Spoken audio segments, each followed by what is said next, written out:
Good morning students, कैसे हैं आप लोग। उम्मीद करता हूँ सब लोग fit and fine, happy and healthy होंगे।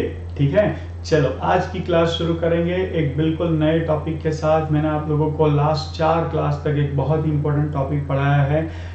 yesterday there was a holiday, आप लोगों ने बहुत अच्छे से उसको रिवाइज कर लिया होगा and that topic is really very important. If अगर आप केमिकल बॉन्डिंग की बात करें तो भी और ऑर्गेनिक केमिस्ट्री की बात करें तो भी। ऑर्गेनिक केमिस्ट्री में फिर से ये टॉपिक हम बहुत डिटेल में पढ़ने वाले हैं and that topic is resonance. ठीक है, अब हम इस केमिकल बॉन्डिंग में फिर से एक नया टॉपिक डिस्कस करने जा रहे हैं, दैट इज पोलैरिटी।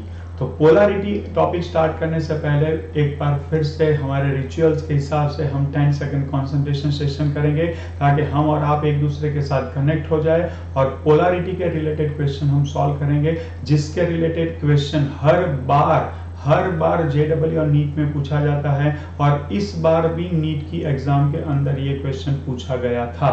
ठीक है, चलिए लेट्स स्टार्ट।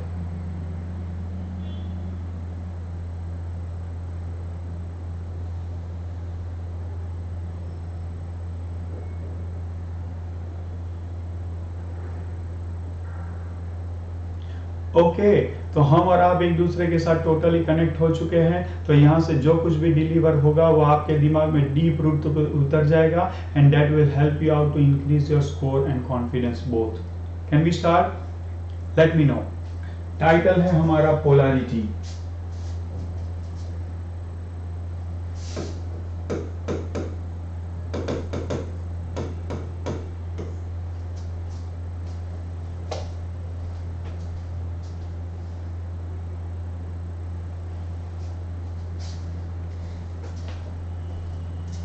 चलो, पोलैरिटी टॉपिक चालू करने से पहले मैं चालू करना चाहूंगा कि इलेक्ट्रोनेगेटिविटी के बारे में आपके दिमाग में क्लैरिटी होनी चाहिए। What is electronegativity? जब आपके पास दो एटम होते हैं, वो एक दूसरे के साथ कोवैलेंट बॉन्ड से जुड़ते हैं, तो एक बॉन्ड दोनों एक दूसरे के साथ बॉन्ड से जुड़ने के लिए एक एटम एक इलेक्ट्रॉन देता है, दूसरा एटम एक इलेक्ट्रॉन देता है। कभी कभी ऐसा हो सकता है कि दोनों ही इलेक्ट्रॉन कोई एक एटम दे, ऐसा भी हो सकता है।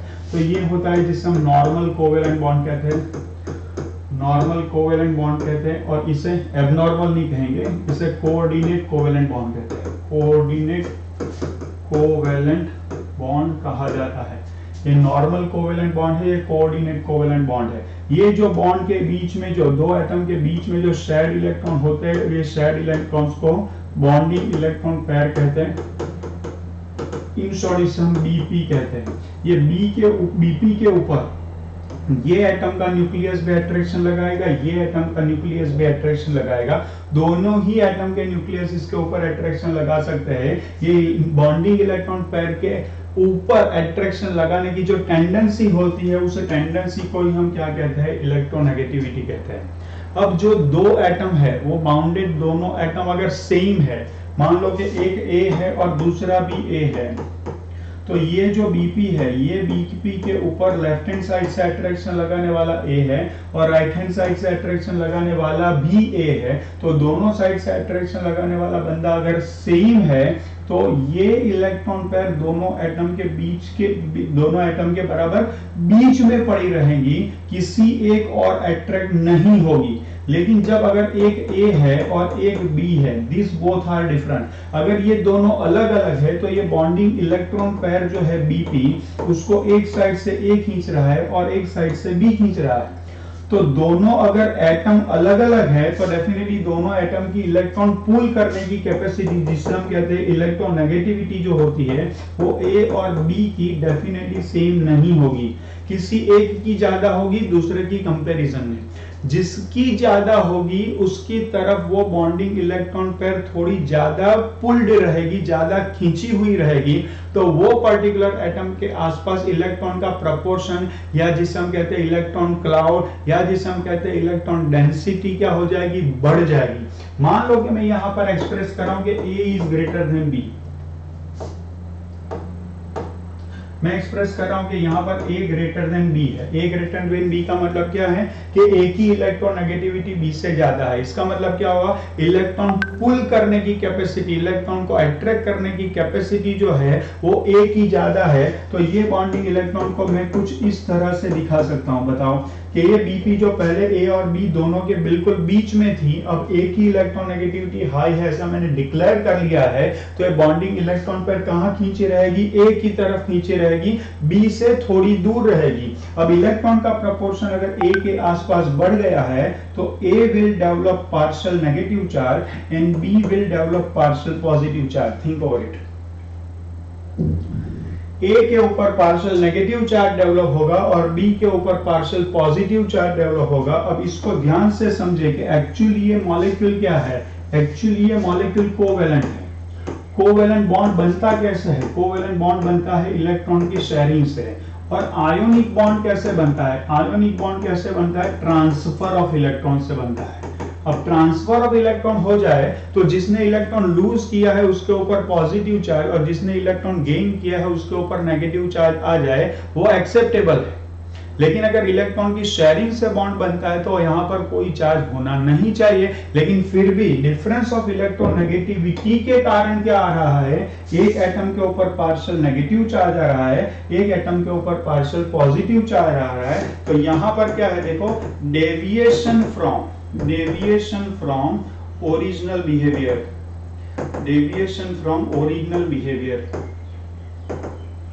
और डेविएशन फ्रॉम ओरिजिनल बिहेवियर को ही क्या कहते हैं स्टूडेंट्स, उसको ही पोलराइजेशन कहते हैं, या तो क्या कहते हैं, पोलरिटी कहते हैं। मैंने आगे भी बताया था कि मैं एक टीचर हूं, लेकिन क्लास में टीचिंग करने के अलावा ज्यादातर, मान लो कि 2 घंटे का क्लास है, 2 घंटे के क्लास में मैं 1 ही घंटा पढ़ाऊं और 1 घंटा गाना गाता रहूं, तो मेरा क्या हुआ है, ओरिजिनल बिहेवियर क्या है, मेरा ओरिजिनल बिहेवियर अ टीचर है। लेकिन other than a teacher, if I keep singing I prove myself to be a good singer also. तो other than teacher I am showing myself as a different character also. तो क्या हो जाएगा, तो original behaviour में deviation आ जाएगा, तो उसे क्या कहते हैं, उसे पोलराइजेशन कहते हैं। तो इसका ओरिजिनल बिहेवियर क्या है, कोवेलेंट है, लेकिन उसके बिहेवियर में आयनिक बिहेवियर ऐड हो रहा है टू हैव अ चार्ज, तो उसे हम क्या कहते हैं, इस फिनोमिना को पोलराइजेशन कहते हैं और पोलैरिटी भी कहते हैं। तो पोलैरिटी जनरेट क्यों होती है स्टूडेंट्स, पोलैरिटी जनरेट होती है due to difference in electronegativity. ठीक है, यहां तक समझ में आ गया होगा। I take a pause of just 30 second. आप जहां जो कुछ भी आपको कॉपी करना है आप लिख लीजिए।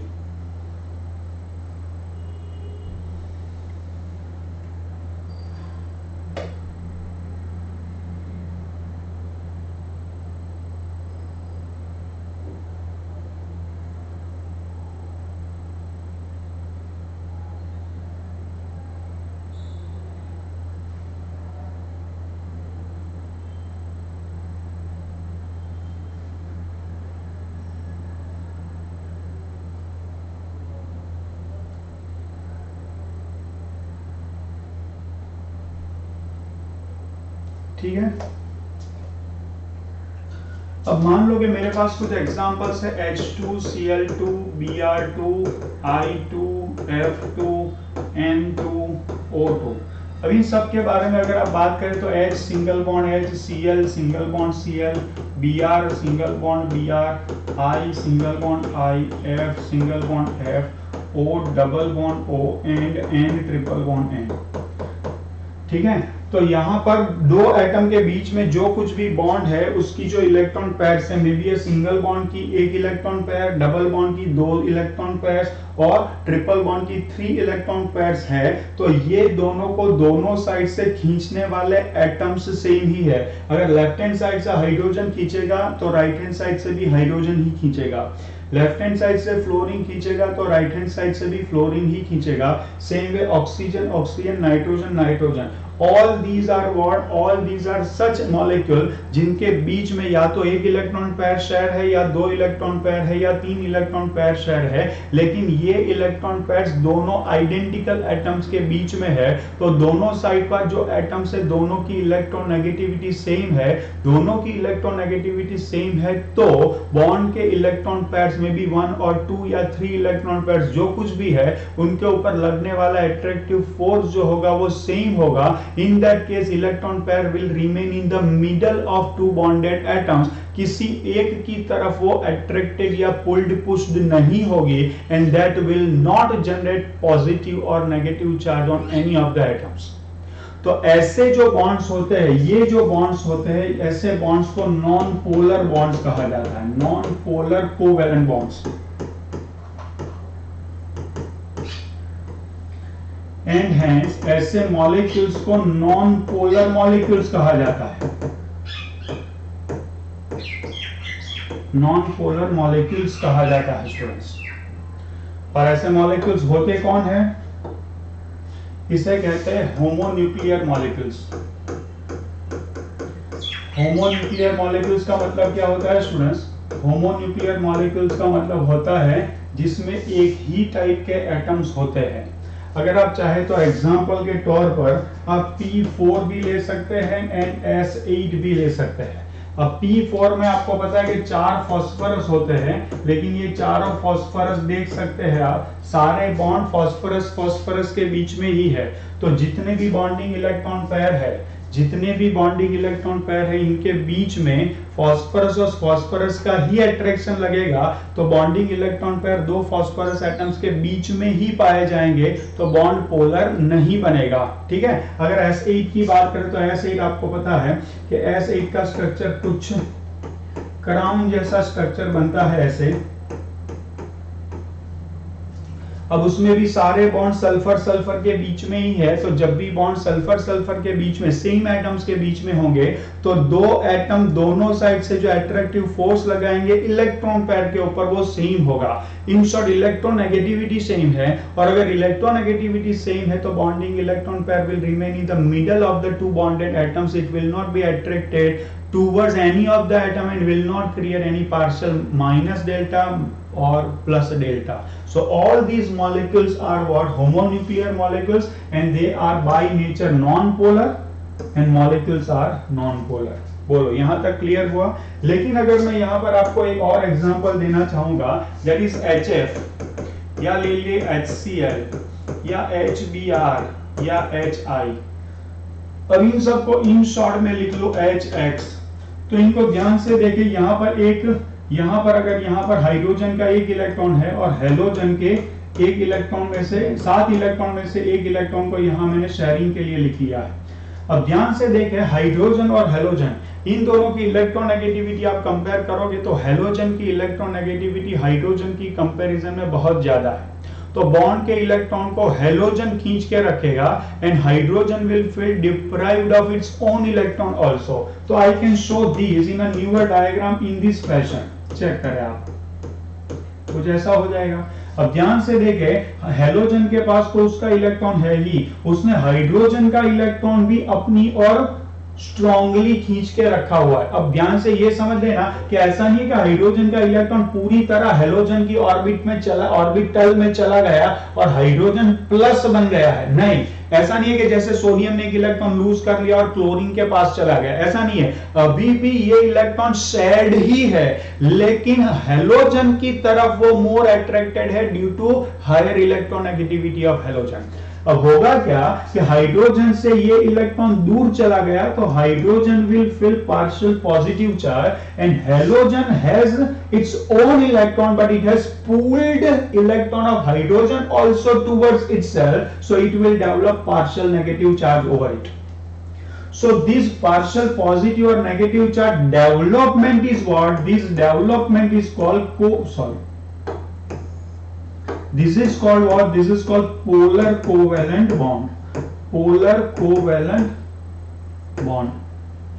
और ऐसे मॉलिक्यूल्स को क्या कहते हैं? पोलर कोवैलेंट मॉलिक्यूल्स कहते हैं। अब बीच में से आप कोवैलेंट वर्ड निकाल दे तो भी चलेगा, क्यों?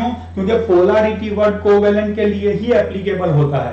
क्यों? क्योंकि इलेक्ट्रोनेगेटिविटी वर्ड ही कोवेलेंट बॉन्ड के लिए अप्लाई होता है। तो अगर आप कोवेलेंट ना बोलकर सिर्फ पोलर बॉन्ड बोलेंगे तो इसका मतलब यही समझा जाएगा कि वो कोवेलेंट बॉन्ड में ही होता है। पोलर कोवेलेंट मॉलिक्यूल के बदले आप सिर्फ बोलेंगे कि polar molecule, that is understood कि वह इसमें ही प्रैक्टिकली पॉसिबल हो सकता है। अब आप इन सबको कंपैरिजन करेंगे। कंपैरिजन तो मैं ये बताऊंगा कि HF greater than HCl greater than HBr greater than HI, इसको ध्यान से देख ले। तो मॉलिक्यूल की ओवरऑल पोलैरिटी जो होती है, मॉलिक्यूल की ओवरऑल पोलैरिटी वो इस ऑर्डर में होगी। क्यों? क्योंकि फ्लोरीन की इलेक्ट्रोनेगेटिविटी जो है, फ्लोरीन की इलेक्ट्रोनेगेटिविटी जो है वो हाईएस्ट है। तो अगर मैं दिखाना चाहूं यहां पर, तो फ्लोरीन के ऊपर बहुत बड़ा माइनस डेल्टा जनरेट होगा, क्लोरीन पर उससे छोटा, ब्रोमीन पर उससे छोटा और आयोडीन पर सबसे छोटा। तो पोलैरिटी सबसे ज्यादा किसकी होगी? HF की होगी, फिर HCl की होगी, फिर HBr की होगी, फिर HI की होगी। ठीक है स्टूडेंट्स, तो बहुत इंपॉर्टेंट है। अब कोई भी मॉलिक्यूल के अंदर पोलैरिटी डेवलप होती है तो पोलैरिटी के कारण क्या होता है, उसके ऊपर partial positive and partial negative charge generate होता है, and due to that covalent molecule has somewhat ionic character. That covalent molecule has what? Somewhat ionic character. तो वो एक्सप्रेस करने के लिए डेबाई नाम के एक साइंटिस्ट थे, मैंने आपको बताया था ये नाम आगे भी। डेबाई नाम के साइंटिस्ट थे, तो डेबाई नाम के साइंटिस्ट ने एक टर्मिनोलॉजी इंट्रोड्यूस की और उसके हिसाब से उन्होंने बताया कि ये टर्मिनोलॉजी के बेसिस पर सबकी पोलैरिटी को हम कंपेयर करेंगे, and that terminology is nothing but it is known as a dipole moment. उस टर्मिनोलॉजी को क्या कहते हैं स्टूडेंट्स? डाइपोल मोमेंट कहा जाता है। चलो, तो उस टर्मिनोलॉजी पर अब हम डिस्कस करने जा रहे हैं। आज बहुत सारी चीजें आपको नई सीखने को मिलने वाली है। This is dipole moment.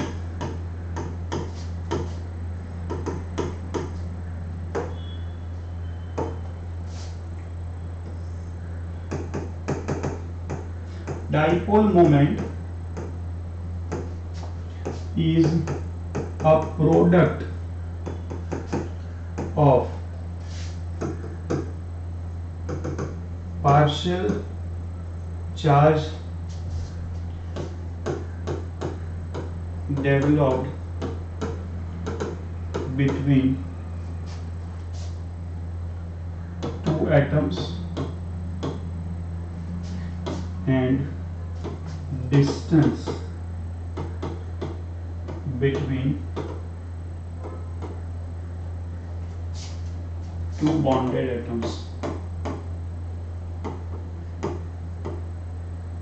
That is nothing but दो एटम के बीच का डिस्टेंस क्या होता है? दो एटम के बीच का डिस्टेंस होता है बॉन्ड लेंथ। तो डाइपोल मोमेंट एक्चुअली है क्या? डाइपोल मोमेंट और कुछ नहीं है स्टूडेंट्स, आपको याद रखना है। That is what? Charge,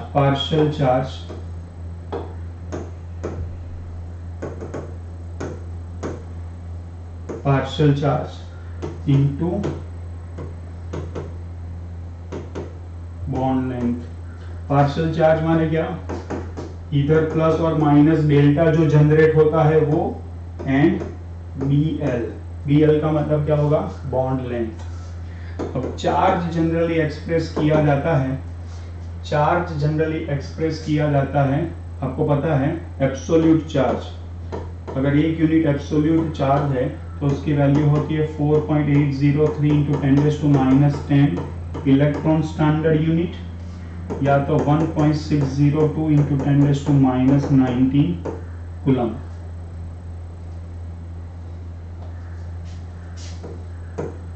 bond length जो होती है वो जनरली एंगस्ट्रॉम या तो नैनोमीटर में एक्सप्रेस की जाती है। 1 एंगस्ट्रॉम इज इक्वल टू, आपको पता है 10⁻10 मीटर होता है। 1 नैनोमीटर की बात करें तो वो 10⁻9 मीटर होता है।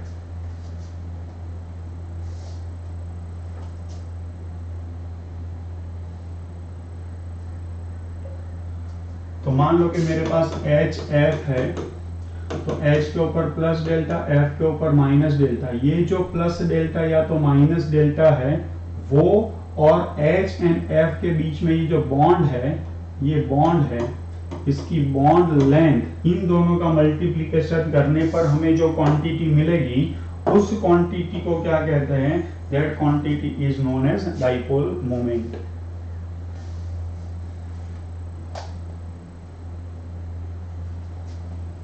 उसका सिंबल होता है म्यू, ध्यान रखना म्यू।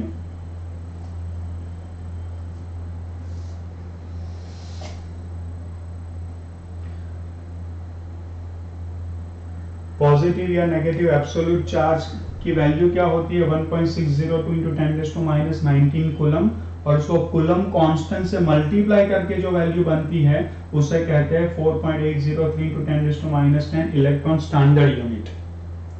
तो अगर डाइपोल मोमेंट जब भी आप लिखेंगे तो क्या होगा?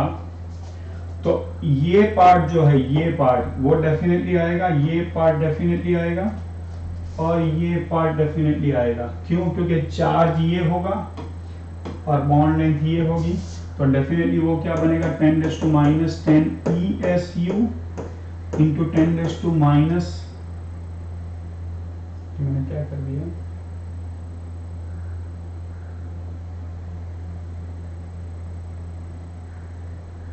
ऑफ कोर्स एक और चीज में हम मिस कर गए, that is 10⁻8 centimetre.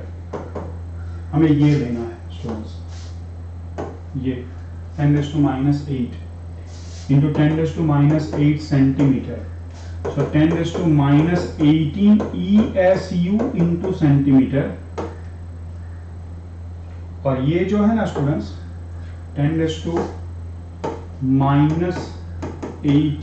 ESU centimetre को 1 डेबाई कहा जाता है। इसका सिंबल है D।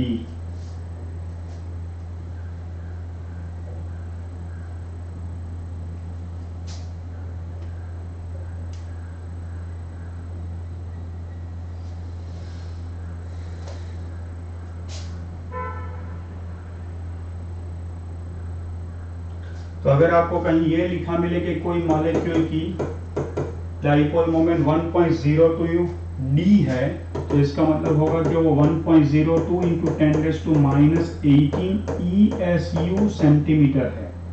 4.8 D लिखा हो तो इसका मतलब होगा 4.8 इंटू 10⁻18 ESU सेंटीमीटर है।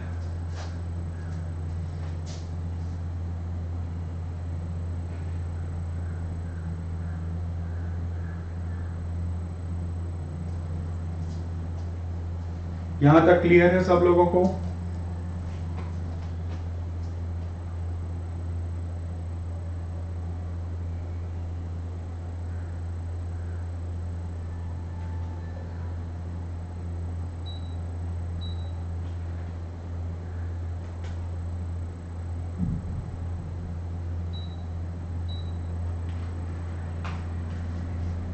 पर ये सारी बातें याद रखने लायक है, ये ध्यान रखना। ये सारी चीजें नई है जो याद रखनी है आपको, और बाद में हम इसकी एप्लीकेशन देखेंगे स्टूडेंट्स। तो फिर से एक बार, डाइपोल मोमेंट क्या है? तो उसके लिए मॉलिक्यूल क्या होना चाहिए? पोलर होना चाहिए। मॉलिक्यूल पोलर होने के लिए क्या जरूरी है? दोनों एटम्स जो होंगे वो दोनों एटम्स की इलेक्ट्रोनेगेटिविटी डिफरेंट होनी चाहिए, जिसमें से एक की इलेक्ट्रोनेगेटिविटी कम होगी, एक की इलेक्ट्रोनेगेटिविटी ज्यादा होगी। जिसकी इलेक्ट्रोनेगेटिविटी ज्यादा होगी वो बॉन्ड के इलेक्ट्रॉन को स्ट्रांगली पुल करेगा। जो बॉन्ड के इलेक्ट्रॉन को स्ट्रांगली पुल करेगा उसके पास electron proportion, electron cloud, electron density ज्यादा होंगे। तो इलेक्ट्रॉन डेंसिटी वहां ज्यादा होने की वजह से it will acquire some partial negative charge and the other will develop partial positive charge. क्यों? क्योंकि वो अपने ही इलेक्ट्रॉन को डिप्राइव्ड फील कर रहा है।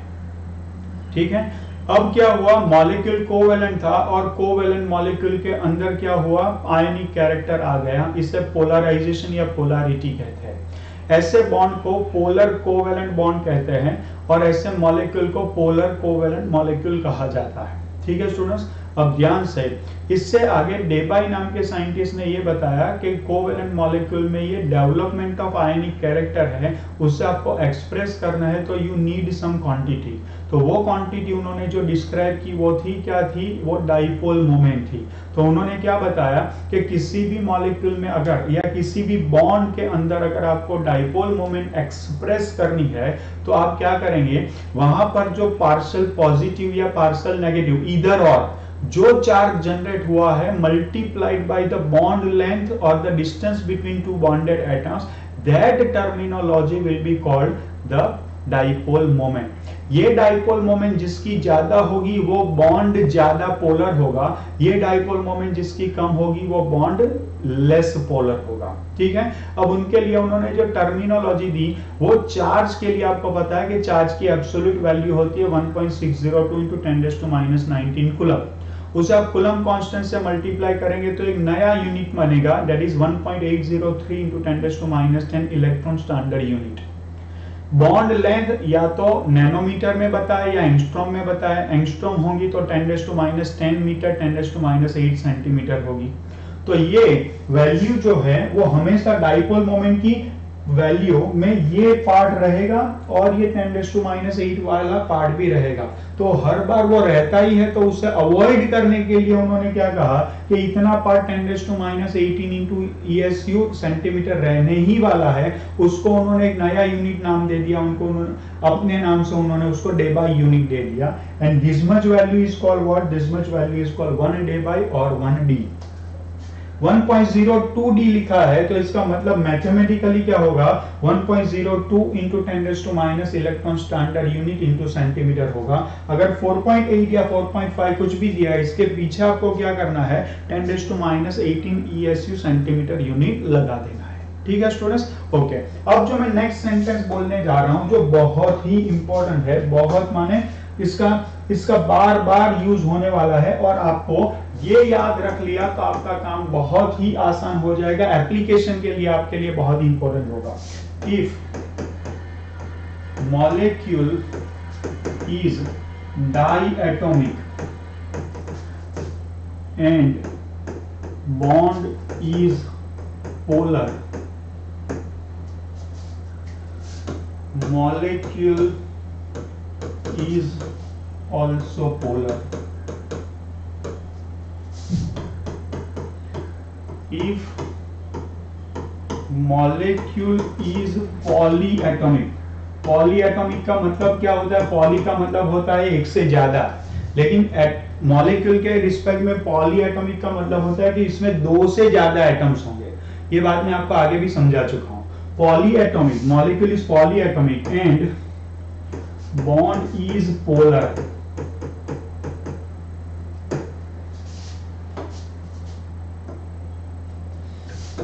Molecule may or may not be polar.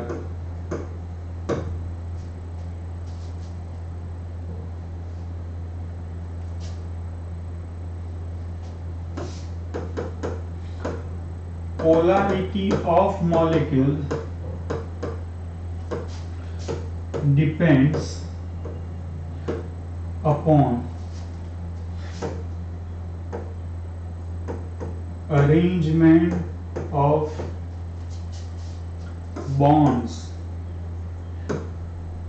around central atom.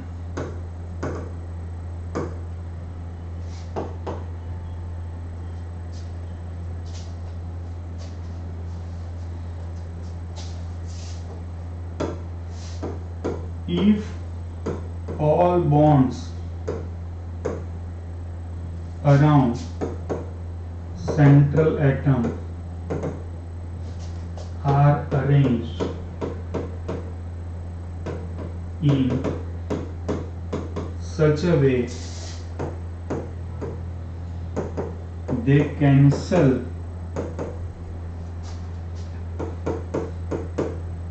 polarity of each other, molecule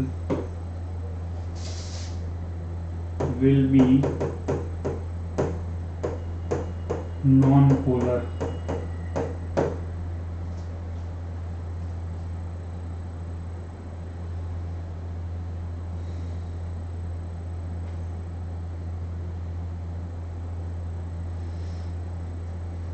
इसका मतलब क्या हुआ पता है, यहां पर भी मॉलिक्यूल का शेप बहुत ही इंपॉर्टेंट रोल प्ले करेगा स्टूडेंट्स, क्योंकि बॉन्ड्स कुछ इस तरह से है, बॉन्ड्स कुछ इस तरह से है ताकि वो बॉन्ड्स एक दूसरे की पोलैरिटी को कैंसल आउट कर रहे हैं, तो ओवरऑल मॉलिक्यूल क्या हो जाएगा, ओवरऑल मॉलिक्यूल नॉन पोलर हो जाएगा। ओवरऑल मॉलिक्यूल क्या हो जाएगा स्टूडेंट्स, नॉन पोलर हो जाएगा। लेकिन अगर वो उसको एक दूसरे को कैंसल आउट नहीं कर पाते हैं तो वो मॉलिक्यूल में ओवरऑल पोलैरिटी पाई जाएगी। ठीक है, यहां तक लिख लिया हो तो फिर आगे बढ़ेंगे।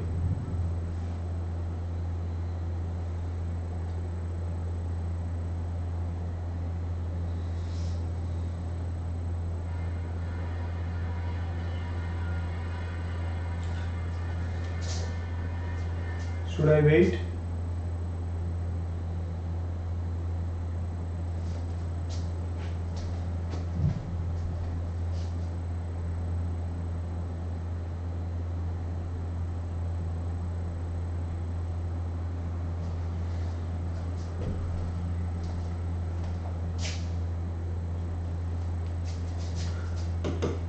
If not, मैं इतना ही लिखूंगा if not। इफ नॉट का मतलब हम क्या करेंगे स्टूडेंट्स, इफ नॉट का मतलब ये करेंगे कि प्रीवियस में हमने क्या एज्यूम किया था कि वो सब एक दूसरे को कैंसिल कर देते हैं, सब एक दूसरे को कैंसिल कर देते। जैसे एक बात मैं आपको बताऊं, एक ही बॉन्ड है, दो ही एटम है, और ये बॉन्ड अगर पोलर है तो डेफिनेटली ये माइनस डेल्टा होगा, बी प्लस डेल्टा होगा। ये बॉन्ड भी पोलर है और मॉलिक्यूल भी पोलर है। लेकिन मान लो कि आपके पास दो बॉन्ड्स हैं, अब ये दो बॉन्ड एक दूसरे की पोलैरिटी को कैंसिल कर रहे हैं, तो ओवरऑल म्यू नेट की वैल्यू क्या होगी, नेट माने नेट डाइपोल मोमेंट की वैल्यू क्या होगी, 0 होगी। लेकिन अगर वो कैंसिल नहीं कर रहे हैं तो म्यू नेट की वैल्यू क्या होगी, 0 नहीं होगी, उसकी कुछ रिजल्टेंट वैल्यू होगी। ठीक है, वो किसके ऊपर डिपेंड करती है, इसकी डाइपोल मोमेंट पर डिपेंड करती है, इसकी डाइपोल मोमेंट पर डिपेंड करती है, और इन दोनों के बीच में जो एंगल होता है वो थीटा एंगल के ऊपर भी डिपेंड करती है। तो वो अब हम मेंशन करने जा रहे हैं। If not then dipole moment of molecule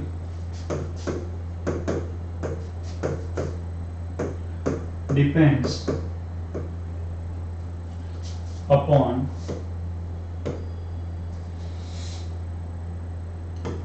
dipole moments of bonds and angle between these bonds. So mu, actually मुझे लिखना चाहिए mu net is equals to under root mu1 square plus mu2 square plus twice mu1 mu2 cos theta. Unit होगा Debye. What is mu1, dipole moment of one bond,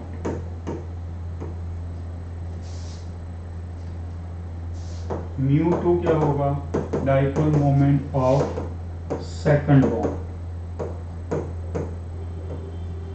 what is theta,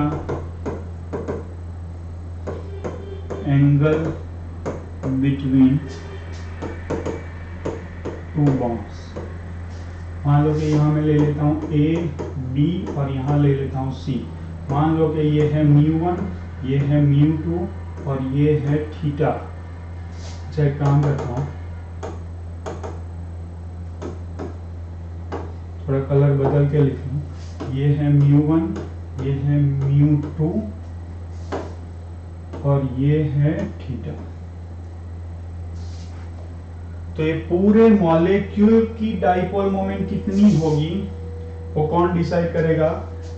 ये bond कितना polar है, ये bond कितना polar है, और इन दोनों के बीच में कितना एंगल है।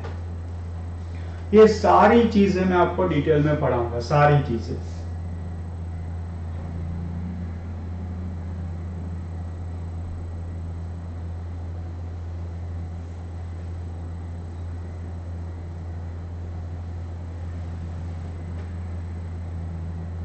यहां तक लिख लिया?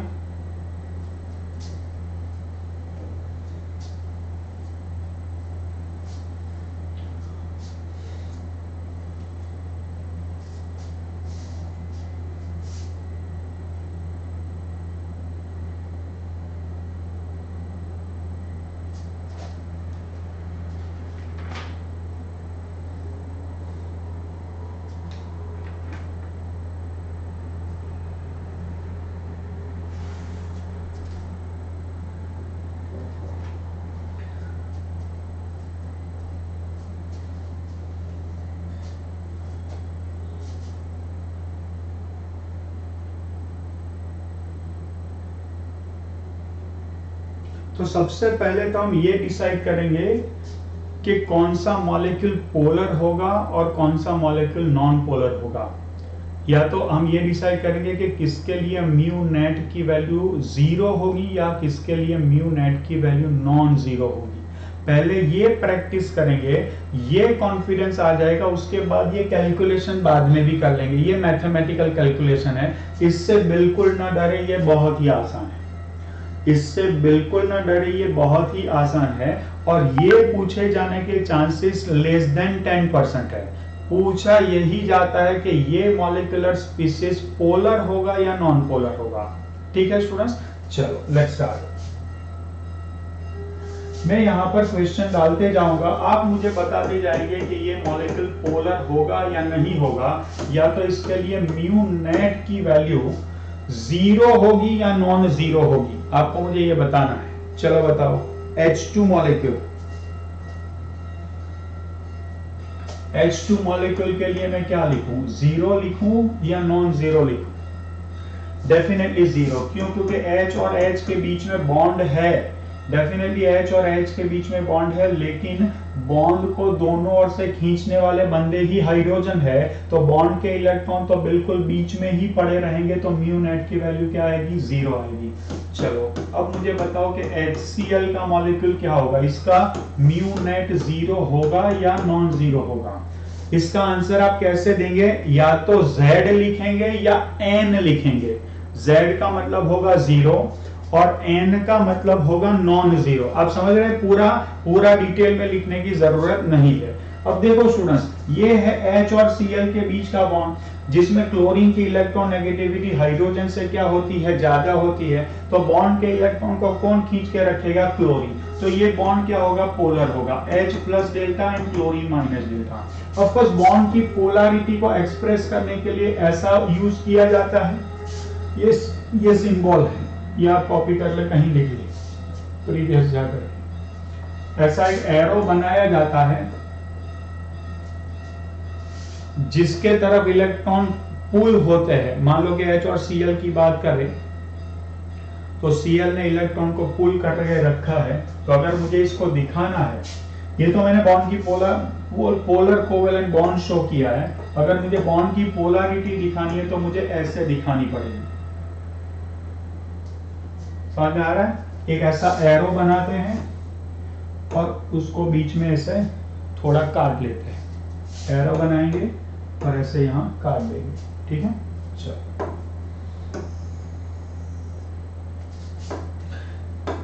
आप समझ सकते हैं कि ये मॉलिक्यूल क्या होगा? नॉन 0 डाइपोल मोमेंट होगा।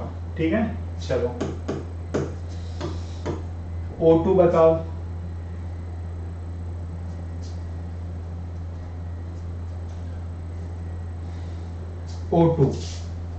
O2 क्या होता है students? O double bond O होगा, दोनों साइड पर ऑक्सीजन एटम है, तो डेफिनेटली म्यू नेट की वैल्यू क्या हो जाएगी? 0 हो जाएगी। अगर मैं यहाँ पर HI का मॉलिक्यूल डालूं तो क्या होगा? H सिंगल बॉन्ड I, ऐसा होगा। बताओ तो बॉन्ड के इलेक्ट्रॉन को I खींच के रखेगा, H के ऊपर प्लस डेल्टा, I के ऊपर माइनस डेल्टा आएगा।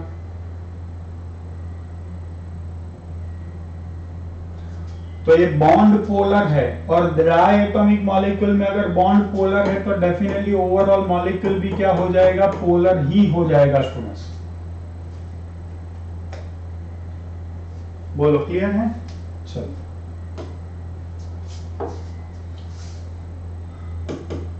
अब हम लेंगे BeCl2।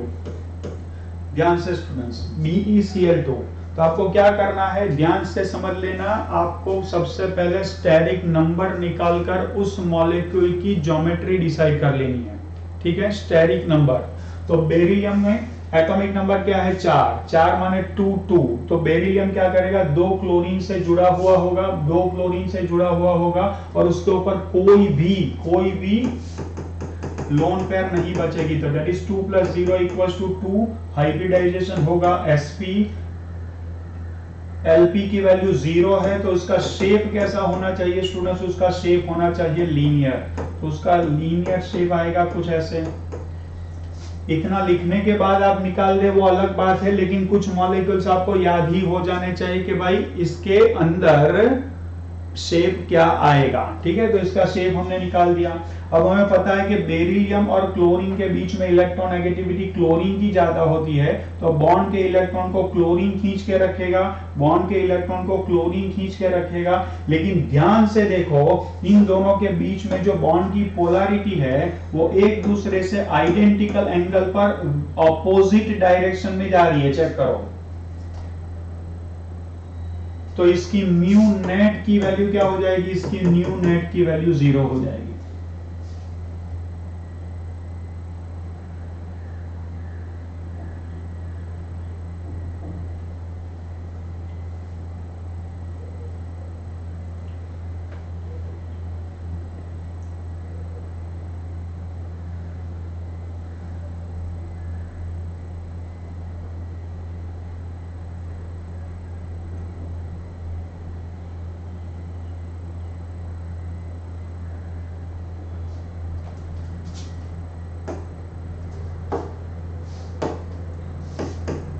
BF3 की अगर मैं बात करूं, तो बोरॉन के आउटर मोस्ट ऑर्बिट में कितने इलेक्ट्रॉन्स होते हैं, बोरॉन की आउटर मोस्ट ऑर्बिट में कितने इलेक्ट्रॉन्स होते हैं बताओ स्टूडेंट्स, 3।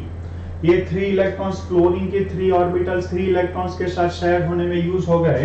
तो इसका स्टेरिक नंबर अगर मैं निकालूं तो ये हो जाएगा 3 + 0 = 3। हाइब्रिडाइजेशन होगा sp2, और आपको शेप पता ही होना चाहिए ऐसे तो कि ट्रायंगुलर प्लेनर शेप होता है।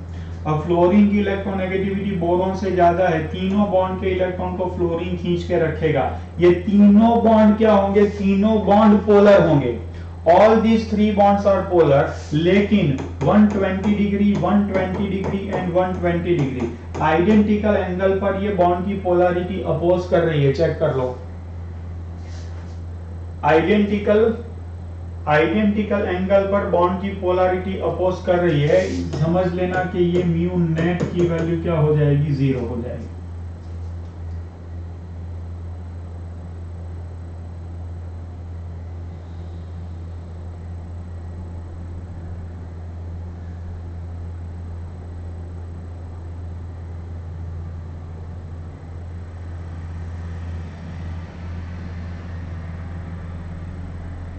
ये क्लियर हुआ 6 नंबर सब लोगों को?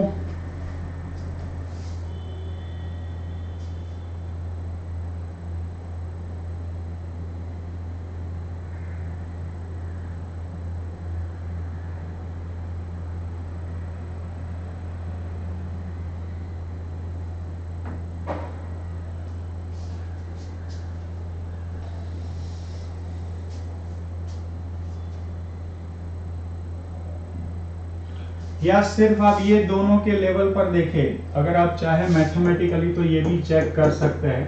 इतना डिटेल में ऐसा जाने की जरूरत नहीं है, फिर भी मैं आपको बताऊं। आप सिर्फ ये 2 बॉन्ड के बारे में देखें, ये 2 बॉन्ड एक दूसरे से 120 डिग्री एंगल पर है, ये दोनों बॉन्ड एक दूसरे से 120 डिग्री एंगल पर है। तो ये BF बॉन्ड है, तो इसके लिए मान लो μ1 है, इसके लिए मान लो μ2 है। इन दोनों बॉन्ड की रिजल्टेंट पोलैरिटी होगी ना, वो इस डायरेक्शन में होगी स्टूडेंट्स। क्योंकि ये इसे यहाँ खींच रहा है, ये इसे यहाँ खींच रहा है, तो ओवरऑल बॉन्ड की पोलैरिटी इस डायरेक्शन में होगी। अगर आप इसकी रिजल्टेंट, ये दो बॉन्ड की ही रिजल्टेंट पोलैरिटी निकालोगे तो क्या आएगा, under root μ1 square plus μ2 square plus twice μ1 μ2 cos theta.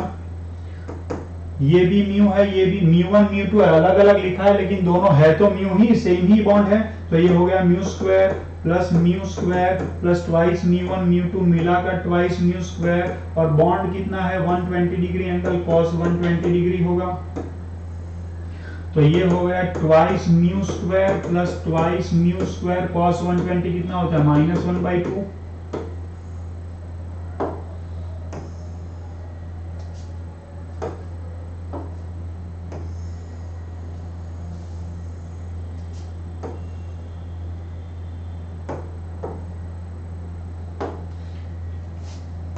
तो ये कितना हो गया twice mu square minus mu square, तो ये बन गया म्यू स्क्वायर और ये बन गया म्यू। तो ये दो बॉन्ड की रिजल्टेंट पोलैरिटी इस डायरेक्शन में होगी और वो कितनी होगी, वो होगी म्यू। ये कितनी है म्यू, और वो दोनों क्या हो गए एक दूसरे से 180 डिग्री एंगल पर ऑपोजिट डायरेक्शन में हो गई।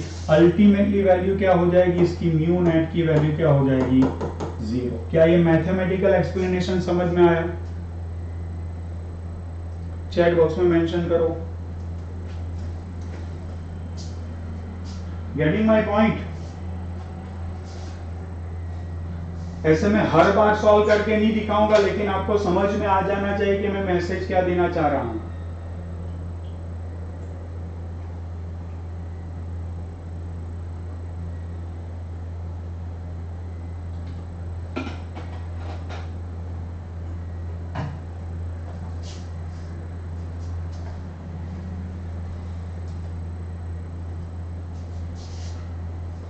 चलो, कौन सा नंबर था?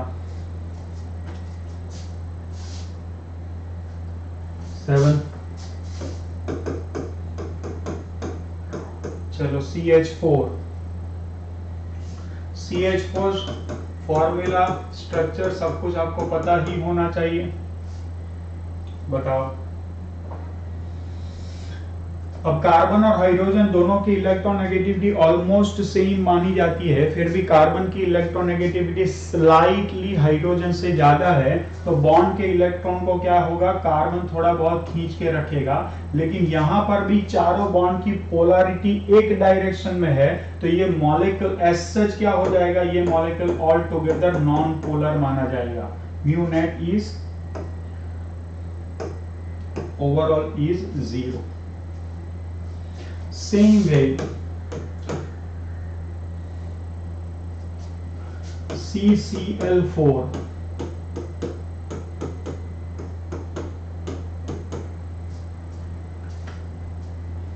इसमें क्लोरीन की इलेक्ट्रोनेगेटिविटी कार्बन से ज्यादा है, तो बॉन्ड के इलेक्ट्रॉन को क्लोरीन खींच के रखेगा। लेकिन all these bonds are once again at 109 degree 28 minutes going away at equal angle from each other. Mu net is 0 for these also.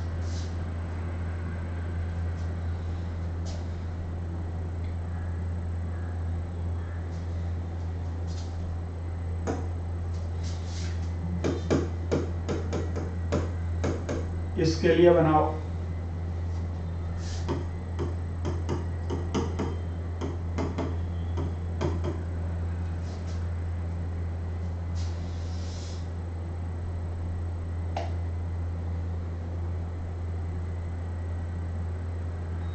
Mu net की वैल्यू बोलो 0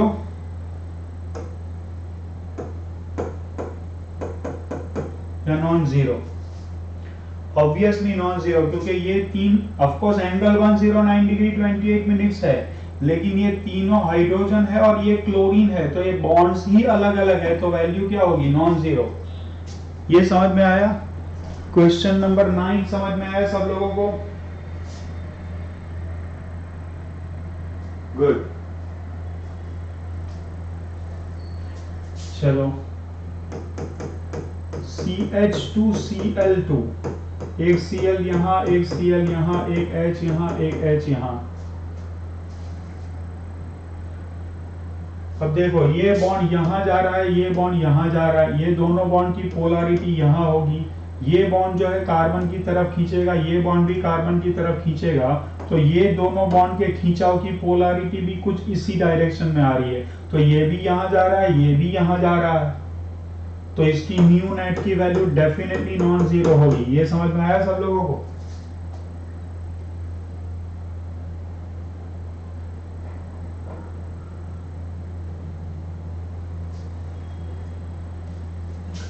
अब थ्री डायमेंशनली थोड़ा सोचना भी पड़ेगा आप लोगों को, सारी चीजें स्पून फीडिंग से नहीं चलती है। बोलो इसकी म्यू नेट क्या निकलेगी, जीरो या नॉन जीरो? अगर आप ये समझ पाए हैं तो वो भी समझ पाएंगे, बताओ।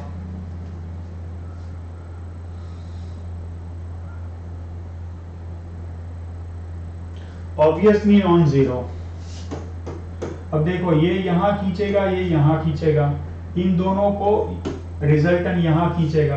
अब ये कार्बन हाइड्रोजन वाला बॉन्ड है, ये कार्बन हाइड्रोजन वाला बॉन्ड में इससे दिखाऊं तो ये कार्बन हाइड्रोजन वाला बॉन्ड इससे खींचेगा, तो इसकी पोलैरिटी कुछ यहां होगी, और ये कार्बन क्लोरीन वाला जो बॉन्ड है उसकी पोलैरिटी यहां होगी। बताओ, तो दो बॉन्ड की पोलैरिटी इस डायरेक्शन में, एक बॉन्ड की पोलैरिटी इस डायरेक्शन में है, तो ओवरऑल पोलैरिटी कुछ तो रहेगी और वो नॉन जीरो होगी। क्या ये समझ में आया? पूरा एक्सप्लेनेशन चैट बॉक्स में मेंशन करो, अंडरस्टूड?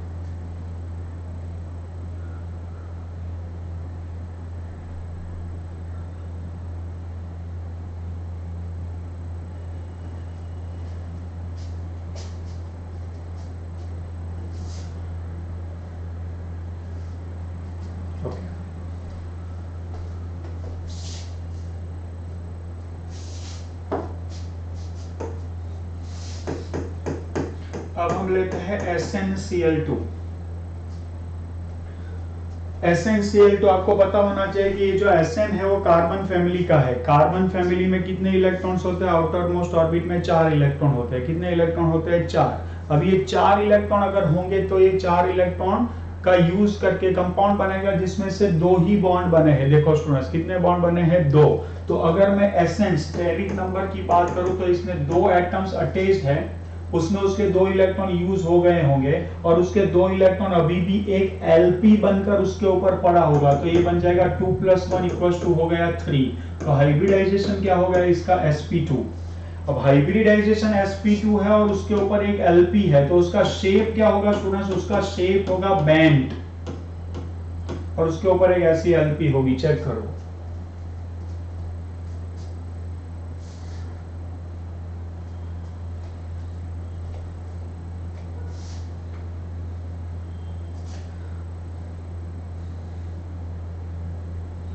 अब मुझे इसका म्यू नेट चैट बॉक्स में मेंशन करो कि ये जीरो होगा या नॉन जीरो होगा।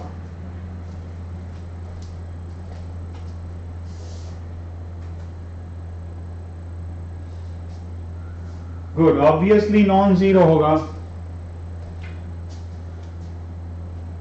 देखो BF3 के केस में जीरो होगा, उसी तरह BeCl2 के केस में भी जीरो होगा, लेकिन यहां जीरो नहीं होगा। क्यों? क्योंकि ये बॉन्ड की पोलैरिटी और ये बॉन्ड की पोलैरिटी की रिजल्टेंट पोलैरिटी एक डायरेक्शन में है। ऑफ कोर्स Lp की पोलैरिटी उसको अपोज जरूर करेगी, लेकिन अगर यहां पर तीसरा क्लोरीन ही होता तो ओवरऑल जीरो हो जाती। ठीक है स्टूडेंट्स, तो ये ध्यान रखना है आपको। तो mu net will be non zero.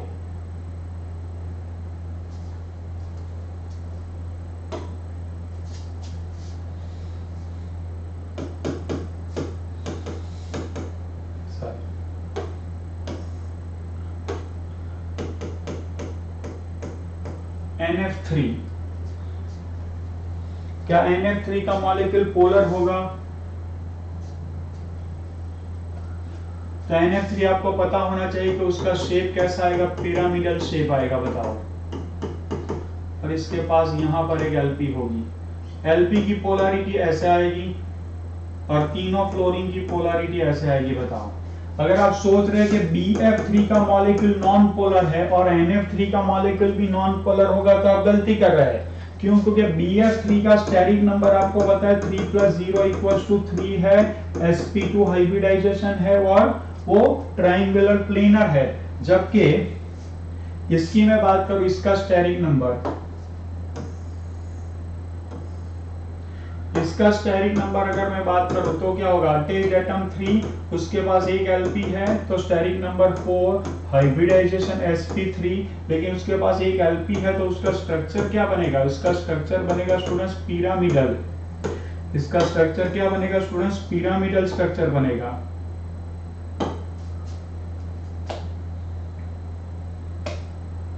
तो इसका स्ट्रक्चर क्या है बताओ? इसका स्ट्रक्चर स्टूडेंट्स ट्रायंगुलर प्लेनर है और तीनों बॉन्ड एक दूसरे की पोलैरिटी को क्या करेंगे? कैंसल आउट करेंगे। लेकिन ये पोलैरिटी कैंसल आउट नहीं होगी। ये तीनों NF बॉन्ड की पोलैरिटी नीचे की डायरेक्शन में होगी, ये LP की पोलैरिटी ऊपर की डायरेक्शन में होगी। डेफिनेटली वो दोनों एक दूसरे को कैंसल आउट करेंगे, लेकिन उसके पास अल्टीमेटली कुछ तो पोलैरिटी बचेगी, नॉन जीरो होगी इसकी वैल्यू।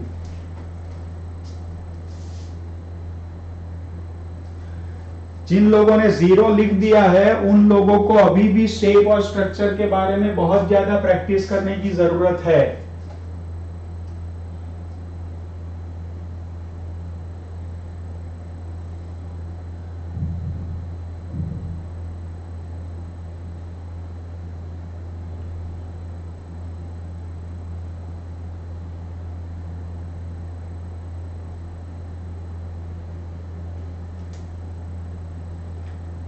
बोलो, कैन वी मूव?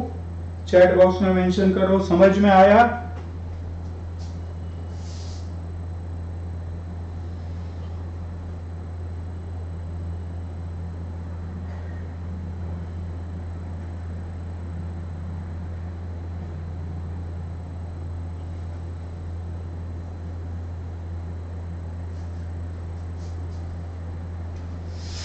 चलो, अब इसको मैं यहां से निकाल रहा हूं और इसके बिल्कुल बाजू में NH3 लिख रहा हूं। चलो, अब आपको सारी क्वेश्चन मुझे स्टेरिक नंबर से फिर से सॉल्व करवाने पड़ रहे हैं। That is just mere a waste of time. क्यों? क्योंकि आप लोगों ने मेहनत नहीं की घर पर, ठीक है ना, इसलिए मुझे ये करवाना पड़ रहा है। जो स्टूडेंट्स प्रैक्टिस करके बैठे हैं इस क्लास में उनके लिए वेस्ट ऑफ टाइम है, और बाकी स्टूडेंट्स जिन्होंने प्रैक्टिस नहीं की है उनके लिए मुझे ये करके दिखाना पड़ेगा। तो आप लोगों की वजह से वो बच्चों का टाइम वेस्ट होगा। चलो, NH3 नाइट्रोजन के साथ क्या करना है? मुझे 3 हाइड्रोजन जोड़ लेने हैं। फिर क्या है? नाइट्रोजन के आसपास 5 इलेक्ट्रॉन होने चाहिए, 1 2 3 4 5। तो 3 अटैच्ड एटम, एक LP, तो कुल मिलाकर 4 हाइब्रिडाइजेशन हो गया sp3। लेकिन उसके पास एक LP है तो शेप क्या बनेगा? शेप बनेगा पिरामिडल। तो मुझे शेप बनाना है NHHH पिरामिडल, और ये हो गई एक LP।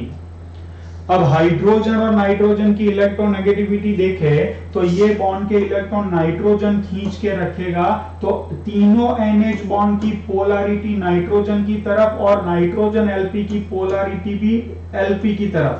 तो एंटायर मॉलिक्यूल की पोलैरिटी यूनिडायरेक्शनल है, और ये हो गया mu net definitely non zero.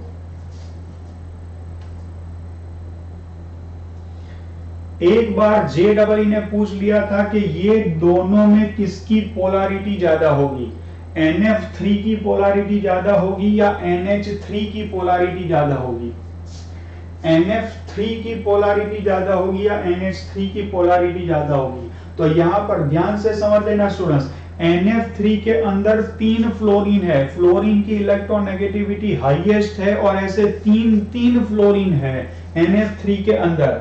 तो अपरेंटली यही लगता है कि NF3 का मॉलिक्यूल NH3 की कंपैरिजन में हाईली पोलर होना चाहिए, लेकिन ये आंसर गलत है। क्यों गलत है? क्योंकि NF3 के अंदर 3 NF बॉन्ड की पोलैरिटी एक डायरेक्शन में है और LP की पोलैरिटी अपोजिट डायरेक्शन में है। वो दोनों एक दूसरे को काउंटर बैलेंस कर देते हैं। जबकि NH3 में जिस डायरेक्शन में Lp की पोलैरिटी है उसी डायरेक्शन में तीनों NH बॉन्ड की भी पोलैरिटी है, तो अल्टीमेटली सारी पोलैरिटी यूनिडायरेक्शनल है, and due to that reason NH3 is more polar than NF3। बहुत इंपॉर्टेंट क्वेश्चन पूछा था JEE ने, एकदम स्मार्ट क्वेश्चन। क्या आप लोगों को ये क्वेश्चन समझ में आया? और अच्छा तो लगा ही होगा, ये मैं समझ लेता हूं। बताओ, गॉट इट? देखो स्टूडेंट्स, समझ में आ रहा है मैं क्या मैसेज देना चाह रहा हूं? स्टूडेंट्स जो सुपरफिशियली पढ़ते हैं उनको ये लगता है कि NF3 जो है उसमें 3 फ्लोरीन है, फ्लोरीन की इलेक्ट्रोनेगेटिविटी हाईएस्ट है, तो ये तीनों फ्लोरीन की इलेक्ट्रोनेगेटिविटी हाईएस्ट होने की वजह से क्या होता होगा? NF3 का मॉलिक्यूल हाईएस्ट पोलर होगा NH3 की कंपैरिजन में, लेकिन ऐसा नहीं है। अब ध्यान से समझ लेना कि ये क्वेश्चन JEE ने एक बार पूछ लिया है कि NF3 और NH3 इन दोनों में पोलैरिटी किसकी ज्यादा है, तो आंसर आएगा NH3। अब ऐसा क्वेश्चन देखकर स्टूडेंट्स क्या कर ले? Direct jump on to the conclusion. अब ध्यान से सुनना next question. In NF3 and NH3 which molecule has more polar bonds? In NF3 and NH3 molecules, which molecule has more polar bonds? तो इसका आंसर NF3 आएगा, NH3 नहीं आएगा।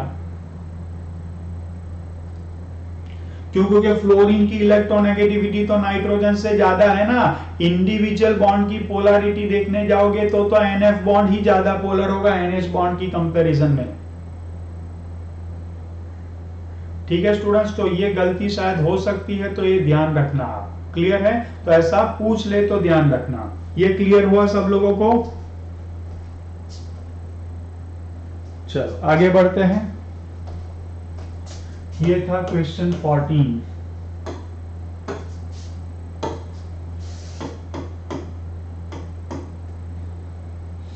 मान लो कि मैं लेता हूं अब PCl5। PCl5 का मॉलिक्यूलर शेप आपको पता ही होना चाहिए, इसलिए मैं फिर से स्टेरिक नंबर वगैरह पर नहीं जा रहा हूं। अब आपको ये पता होना चाहिए कि ये जो 3 बॉन्ड्स है, ये तीन बॉन्ड्स को क्या कहते हैं? इक्वेटोरियल बॉन्ड कहते हैं, equatorial. And all these are 120 degree. और ये जो दो बॉन्ड होते हैं, उनको क्या कहते हैं स्टूडेंट्स? उनको एक्सियल बॉन्ड कहते हैं, and they are at 90 degree. अब जो 120 डिग्री पर पड़े हैं वो तीनों बॉन्ड PCl बॉन्ड है जो एक दूसरे को न्यूट्रल कर देंगे, और ये जो 2 बॉन्ड एक्सियल पर पड़े हैं वो दोनों बॉन्ड भी क्या कर लेंगे? एक दूसरे को न्यूट्रल कर लेंगे। तो इसके लिए म्यू नेट की वैल्यू क्या आएगी? उसके लिए म्यू नेट की वैल्यू 0 आएगी। ये समझ में आया सब लोगों को? चैट बॉक्स में मेंशन करो भाई। क्लियर हुआ सब लोगों को? चलो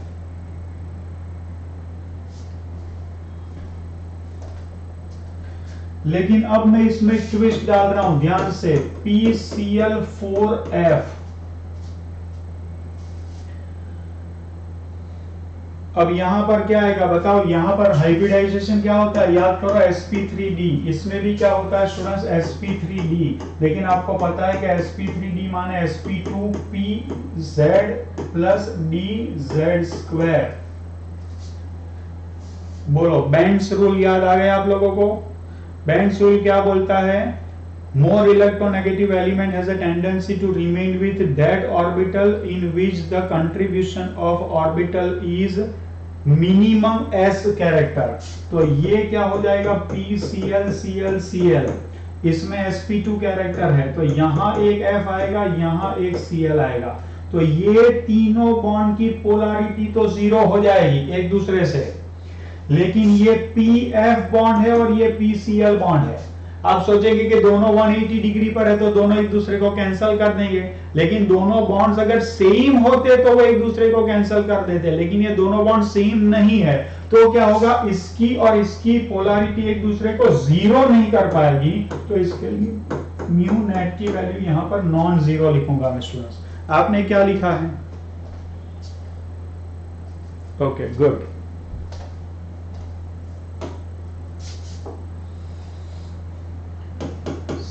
वॉट एवर नंबर आप जरा चेक कर लेना। PCl3F2 आप बताओ मुझे, जीरो या नॉन जीरो?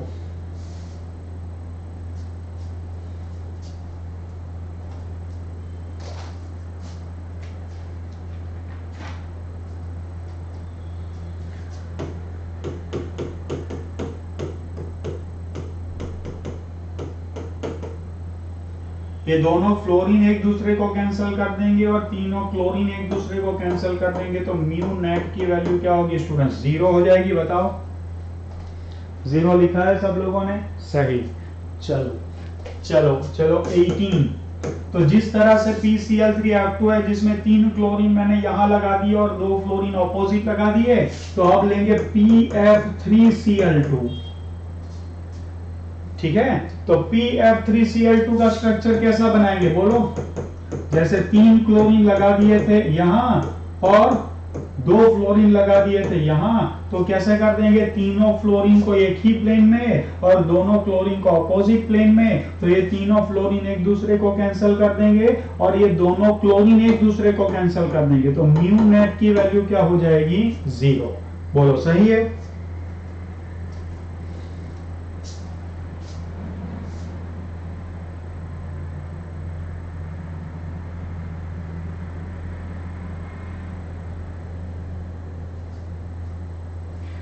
जितने भी स्टूडेंट्स ने जीरो लिखा है, मुझे समझ में आ गया कि स्टूडेंट्स घर पर बिल्कुल पढ़ते नहीं है। अभी मैंने समझाया कि ऐसा कैसे हो सकता है। बताओ, ये 3 इक्वेटोरियल बॉन्ड है और ये 2 एक्सियल बॉन्ड है। एक्सियल बॉन्ड में P कैरेक्टर क्या होता है बताओ? एक्सियल बॉन्ड S कैरेक्टर 0 होता है, तो इलेक्ट्रोनेगेटिव एलिमेंट कहां बैठना चाहेगा बताओ? इलेक्ट्रोनेगेटिव एलिमेंट वहां बैठना चाहेगा जहां S कैरेक्टर कम है, तो यहां पर आएगा फ्लोरीन, यहां पर आएगा फ्लोरीन। अब S कैरेक्टर 0 है, ऐसी कोई भी ऑर्बिटल बची नहीं है, तो क्या होगा? तो अब फ्लोरीन यहां आएगा और 2 क्लोरीन यहां आएंगे।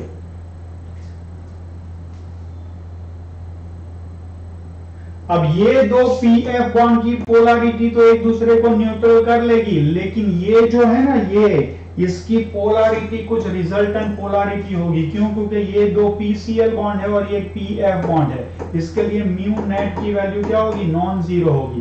This is completely wrong.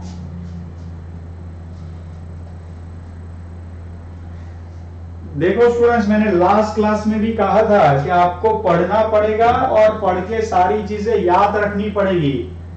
Teachers ने यहां पर से जो पढ़ा दिया उसके बेसिस पर अगर आप चाहते हैं कि 10th तक आप लोगों के मार्क्स आ जाते थे, अब भूल जाना। टीचर्स का रोल पढ़ाने में सबसे ज्यादा होता है, उसके बाद जो होता है वो स्टूडेंट्स का ही रोल होता है। अगर आप घर पर प्रैक्टिस नहीं कर रहे, रिवाइज नहीं कर रहे हैं, तो आपके मार्क्स नहीं आए। ठीक है स्टूडेंट? जो स्टूडेंट्स घर पर बहुत अच्छे से पढ़ रहे हैं, जो कुछ स्टूडेंट्स है वो एक एग्जैक्टली हम जो बोल रहे हैं उसको फॉलो कर रहे हैं, उन सबके मार्क्स आ रहे हैं। लेकिन जो ओवर कॉन्फिडेंस में है वो घर पर जाकर पढ़ते नहीं है। हम यहाँ जो पढ़ाते हैं वो आप लोगों के दिमाग में तो उतर जाता है, लेकिन आप उसे रिवाइज नहीं करेंगे तो इट विल इवेपोरेट। तो आपको सारी चीजें डेफिनेटली रिवाइज करनी पड़ेगी। सभी स्टूडेंट्स के लिए एप्लीकेबल है। ठीक है? चलो, तो ये म्यू नेट की वैल्यू क्या हो जाएगी? Non zero. चलो अब इसका आंसर निकालो। कौन सा था? 20। चलो PFCl4 बताओ। सॉरी PF4Cl बताओ।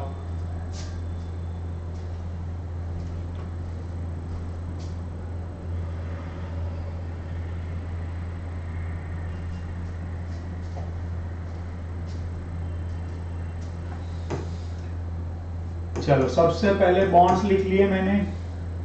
sp3 डिहाइब्रिडाइजेशन ही होगा इसमें भी। फ्लोरीन फ्लोरीन, ये दो फ्लोरीन यहाँ लगा दिए, तीसरा भी लगा दिया, चौथा भी लगा दिया, और अब क्लोरीन। ये दो एक दूसरे को कैंसिल करेंगे, लेकिन आप समझ सकते हैं कि ये जो है इसकी ओवरऑल पोलैरिटी जीरो नहीं होगी, and mu net will not be equals to zero. 21 PF5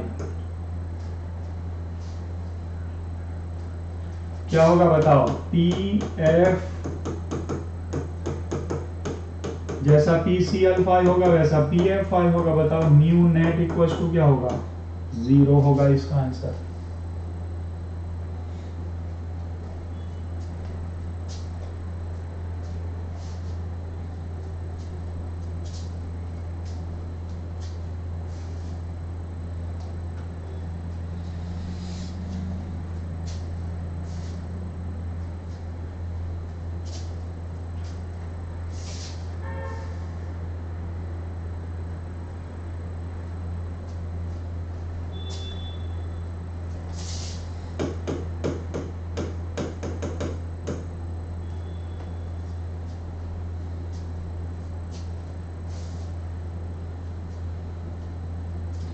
SF6 sp3d2 hybridization check करो, स्टेरिक नंबर के साथ ही पता होना चाहिए 6 + 0 = 6, octahedral geometry and shape also.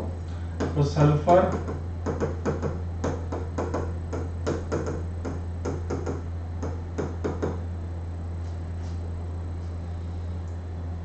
क्या होगा? Mu net zero.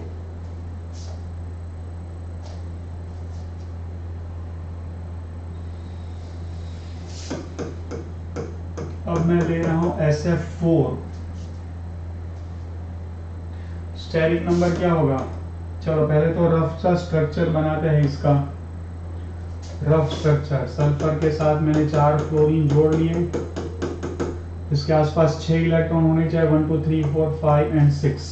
तो स्टेरिक नंबर क्या बनेगा इसका? 4 + 1 Lp = 5 = sp3d hybridization, it is sp2 + pz + dz²। तो सल्फर के आसपास पहले तो मैं ऐसे बना लूं। अब बैंड रूल क्या बोलता है? फ्लोरीन कहाँ होने चाहिए? फ्लोरीन होने चाहिए most electronegative least S character के पास होने चाहिए। तो यहाँ फ्लोरीन होगा, यहाँ फ्लोरीन होगा, यहाँ फ्लोरीन, फिर यहाँ फ्लोरीन। या इससे उल्टा भी आ सकता है कि लोन पेयर कहाँ रहने चाहती है? जहां पर एस कैरेक्टर ज्यादा हो। तो यहाँ पर एस कैरेक्टर ज्यादा है, यहाँ और यहाँ पर एस कैरेक्टर ज्यादा नहीं है। अब होगा क्या स्टूडेंट्स? ये तो एक दूसरे को न्यूट्रलाइज कर लेगी, लेकिन यहाँ पर न्यूट्रलाइज नहीं होगी। तो इसका म्यू नेट क्या आएगा? इसका म्यू नेट नॉन जीरो आएगा। क्यों? क्योंकि ये दो SF बॉन्ड है वो 120 डिग्री एंगल पर है। तो यहाँ पर इन दोनों की पोलैरिटी आएगी, Lp की पोलैरिटी यहाँ है, तो ये दोनों पोलैरिटी डेफिनेटली मैग्नीट्यूड में अलग, भले ही 180 डिग्री पर हो, लेकिन मैग्नीट्यूड से अलग होंगी, तो ओवरऑल म्यू नेट की वैल्यू नॉन जीरो होगी। क्या ये समझ में आया सब लोगों को? चैट बॉक्स में मेंशन करो कि अंडरस्टूड।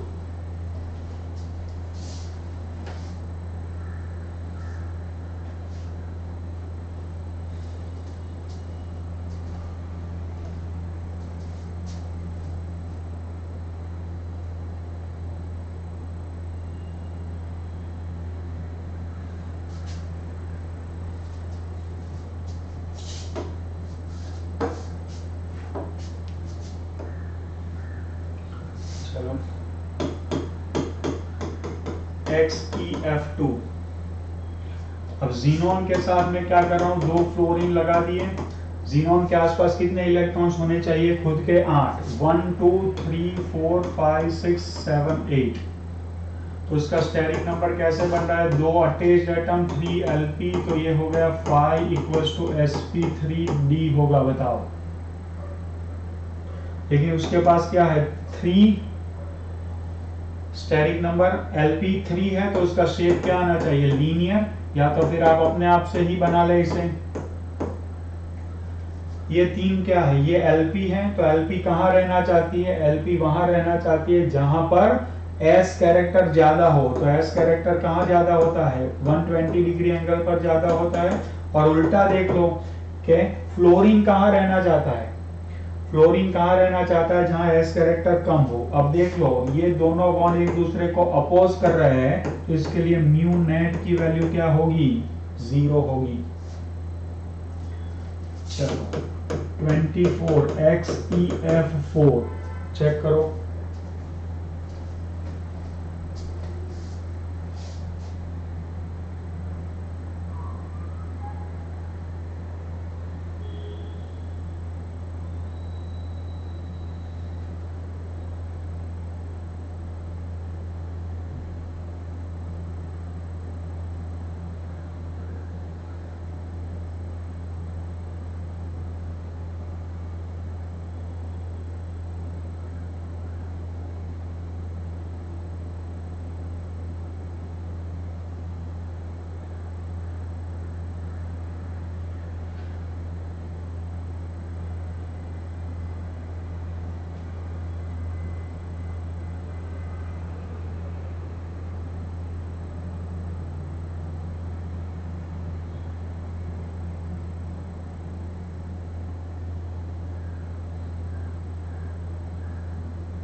बोलो 0 या नॉन 0, XeF6 इसके साथ 4 फ्लोरीन जोड़ लो, 1 2 3 4, उसके आसपास इलेक्ट्रॉन्स कितने होने चाहिए, इसके आसपास इलेक्ट्रॉन्स होने चाहिए 8, 1 2 3 4 5 6 7 8। तो इसका स्टेरिक नंबर कैसे निकलेगा, 4 + 2 = 6, 4 + 2 = 6, तो हाइब्रिडाइजेशन हो गया sp3d2। तो यहाँ पर जीनोन और मैंने दिखा दिया हाइब्रिडाइजेशन ऑक्टाहेड्रल, ठीक है। अब इस मेरे पास 2 इलेक्ट्रॉन पेयर है, ये 2 इलेक्ट्रॉन पेयर के बीच में रिपल्सन मिनिमम हो, इसलिए मुझे कहां रखने पड़ेंगे, 2 यहां रखूंगा, 2 यहां, 1 यहां रखूंगा। मेरे पास एक और चॉइस भी है, मैं कहां रख सकता था बताओ, मैं यहां रख सकता था, एक यहां रखूं और एक 90 डिग्री पर रखूं, बाकी सारे फ्लोरीन बना लूं, और एक यहां रखूं, कैसे। अब मैं अगर यहां रखूंगा तो एलपी के बीच में रिपल्सन मिनिमम होगा, यहां रखूंगा तो एलपी 90 डिग्री पर है, तो रिपल्सन ज्यादा होगा, तो ये तो स्ट्रक्चर ही वैलिड नहीं है उसका। अब देखो यहाँ सारे बॉन्ड एक दूसरे के ऑपोजिट जा रहे हैं, चेक करो, ये सारे बॉन्ड ये एक दूसरे को कैंसिल कर लेंगे, ये दो एक दूसरे को कैंसिल कर लेंगे, म्यू नेट क्या हो, और एलपी एक दूसरे को कैंसिल कर लेगी, तो म्यू नेट क्या हो गया, 0।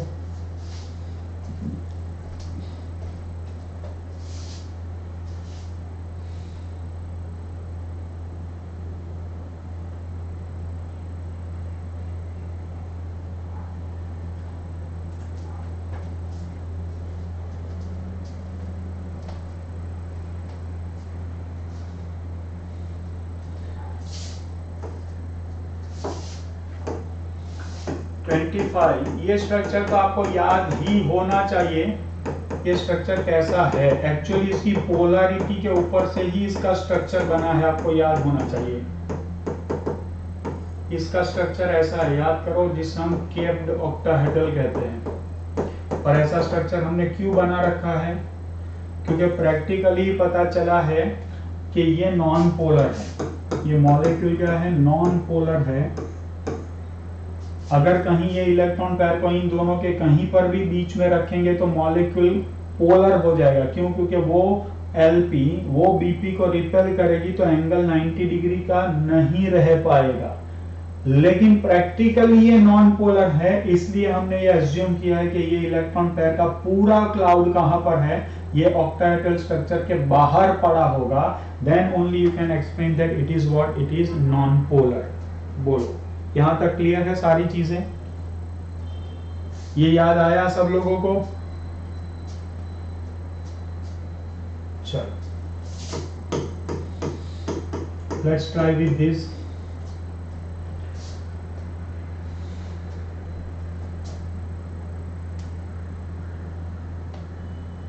कार्बन डाइऑक्साइड, बहुत ही क्लियर कट स्ट्रक्चर इसका, बिल्कुल दिमाग लड़ाने की जरूरत नहीं। ये बॉन्ड की पोलैरिटी ऑक्सीजन खींच के रखेगा, ये बॉन्ड की पोलैरिटी ऑक्सीजन खींच के रखेगा, दोनों एक दूसरे से 180 डिग्री एंगल पर है। म्यू नेट की वैल्यू क्या हो जाएगी? 0। 27 carbon disulphide, same way, C double bond S, C double bond S, इसके लिए भी म्यू नेट की वैल्यू क्या हो जाएगी? म्यू नेट की वैल्यू हो जाएगी 0।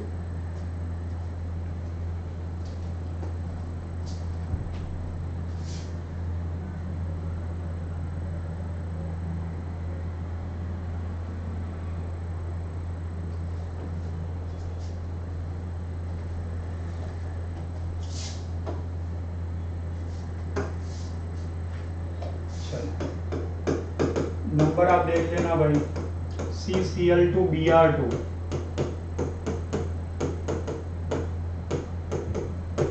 क्या ये पोलर होगा या नॉन पोलर? माने म्यू नेट की वैल्यू क्या होगी बताओ?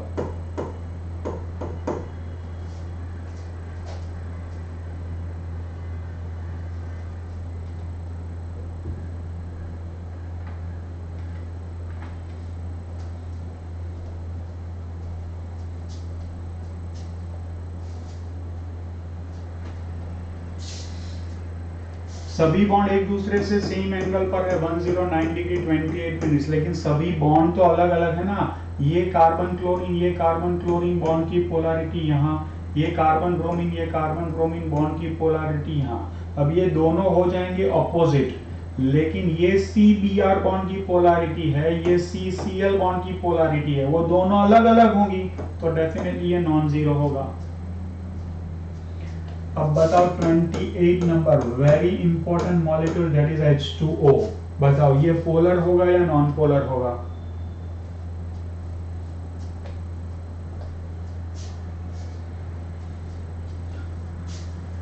तो उसका स्ट्रक्चर तो आज सच आपको पता ही होना चाहिए कि उसका स्ट्रक्चर कुछ ऐसे होता है।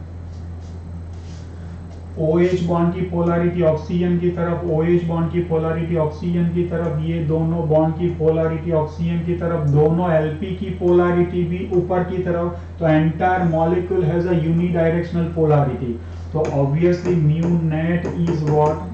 Non zero. और H2O का मॉलिक्यूल आपको पता है हाईली पोलर होता है, बहुत ही ज्यादा पोलर होता है। सेम वे में यहां लिख लूं H2S का मॉलिक्यूल, तो वो भी इसी तरह होता है।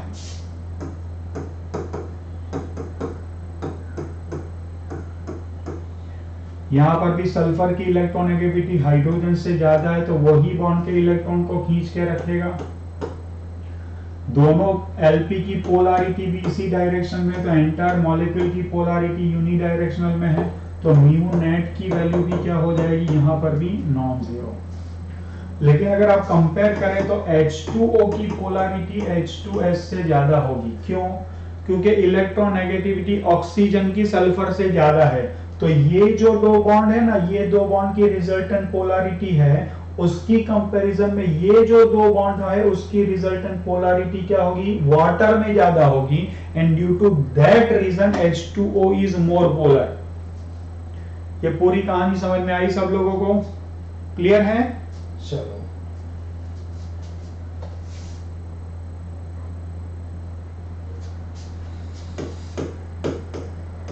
सल्फर डाइऑक्साइड,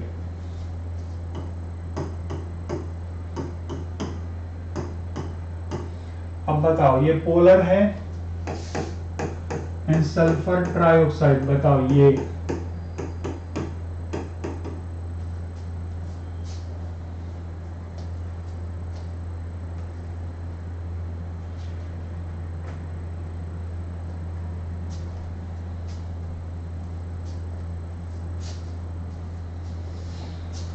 कौन सा पोलर कौन सा नॉन पोलर, या दोनों पोलर या दोनों नॉन पोलर?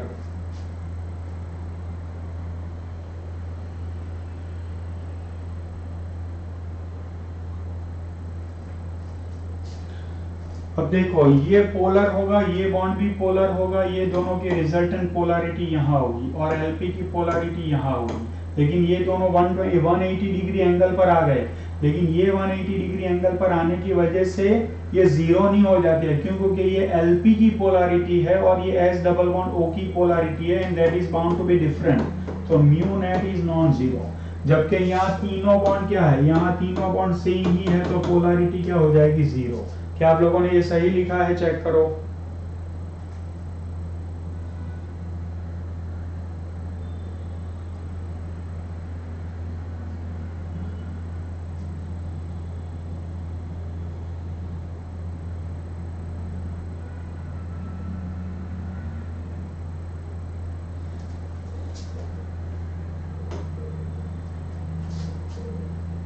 चलो,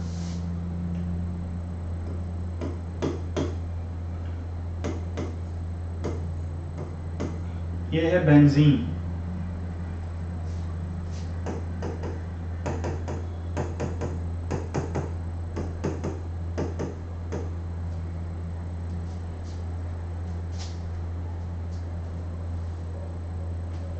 आपको पता है कि बेंजीन में सभी 6 कार्बन की 2pz ऑर्बिटल एक साथ ओवरलैप करके रेजोनेंस करती है, तो सभी कार्बन के ऊपर इलेक्ट्रॉन चार्ज सेम हो जाता है।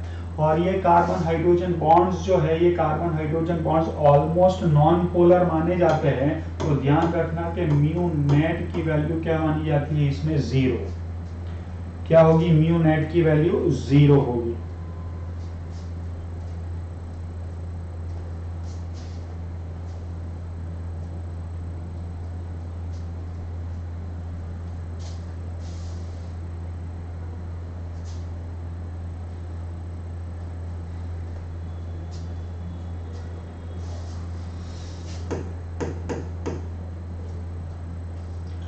अब मैं यहाँ ले रहा हूँ CH3 CH double bond CH CH3। आपको पता है कि इस स्ट्रक्चर को म्यूट2ईन कहा जाता है, म्यूट2ईन। ठीक है। अब आपको पता है कि म्यूट2ईन में 2 आइसोमर्स बन सकते हैं। थोड़ा बहुत आप लोअर स्टैंडर्ड में पढ़ के आए होंगे, ध्यान से देखना। C डबल बॉन्ड C, ये मैंने दिखा दिया। इसके ऊपर मुझे एक H और एक CH3 लगाना है, इसके ऊपर मुझे एक H और एक CH3 लगाना है। तो मैंने लगा दिया एक CH3, यहाँ एक H, यहाँ लगा दिया एक CH3, यहाँ लगा दिया एक H। मैं ऐसे भी दिखा सकता हूँ, एक CH3 यहाँ, एक H यहाँ, लेकिन मैं यहाँ उल्टा कर लूँ कि यहाँ पर एक H दिखा दूँ, यहाँ पर एक CH3 दिखा दूँ। तो दोनों मिथाइल एक ही साइड पर हो, दोनों हाइड्रोजन एक ही साइड पर हो, तो उस आइसोमर को सिस कहते हैं। दोनों मिथाइल डबल बॉन्ड की ऑपोजिट साइड हो, दोनों हाइड्रोजन डबल बॉन्ड की ऑपोजिट साइड पर हो, तो उस स्ट्रक्चर को ट्रांस कहते हैं। इसे क्या कहेंगे? सिस कहेंगे। इसे क्या कहेंगे? ट्रांस कहेंगे। अब इन दोनों की पोलैरिटी को हमें कंपेयर करना है।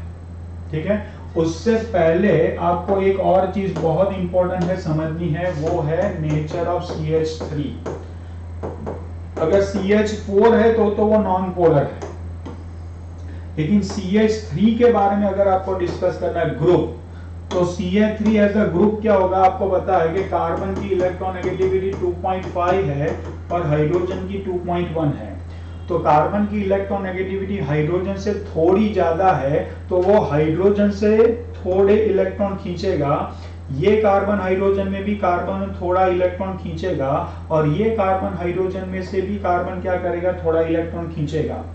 मान लो कि कार्बन हाइड्रोजन के बीच में बॉन्ड है, उसमें से कार्बन थोड़े इलेक्ट्रॉन खींच, मान लो कि 5 रुपए खींच रहा है, ये यहाँ से 5 रुपीज खींच रहा है, ये यहाँ से 5 रुपीज खींच रहा है, तो उसके पास कितने हो गए? 15 रुपीज एक्स्ट्रा हो गए। और अगर इसके पास 15 रुपीज एक्स्ट्रा हो गए, तो उसकी टेंडेंसी क्या होती है? डोनेट करने की होती है। तो अल्काइल ग्रुप की टेंडेंसी क्या होती है? Alkyl group has an electron donating tendency, not much, थोड़ी बहुत, स्लाइटली।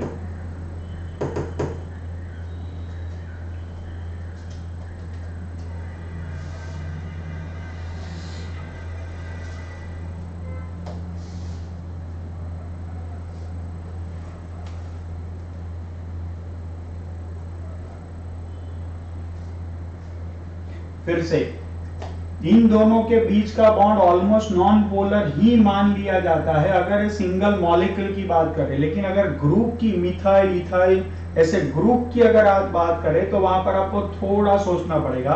कार्बन की इलेक्ट्रोनेगेटिविटी 2.5, हाइड्रोजन की 2.1, तो कार्बन की इलेक्ट्रोनेगेटिविटी हाइड्रोजन से थोड़ी ज्यादा है, तो ये क्या करेगा, बॉन्ड की पोलरिटी को थोड़ी थोड़ी थोड़ी अपनी ओर खींच के रखेगा, ताकि क्या होगा, कार्बन के ऊपर इलेक्ट्रॉन का चार्ज बहुत बढ़ जाएगा, तो कार्बन के ऊपर यहां से भी मिलेगी, यहां से भी मिलेगी, यहां से भी मिलेगी, तो कार्बन के ऊपर इलेक्ट्रॉन चार्ज बढ़ जाएगा, तो अपने ऊपर का इलेक्ट्रॉन चार्ज बैलेंस करने के लिए वो अपने साथ जुड़े हुए कार्बन को इलेक्ट्रॉन पास ऑन कर देगा। तो ये क्या करता है, it has a slight electron donating tendency.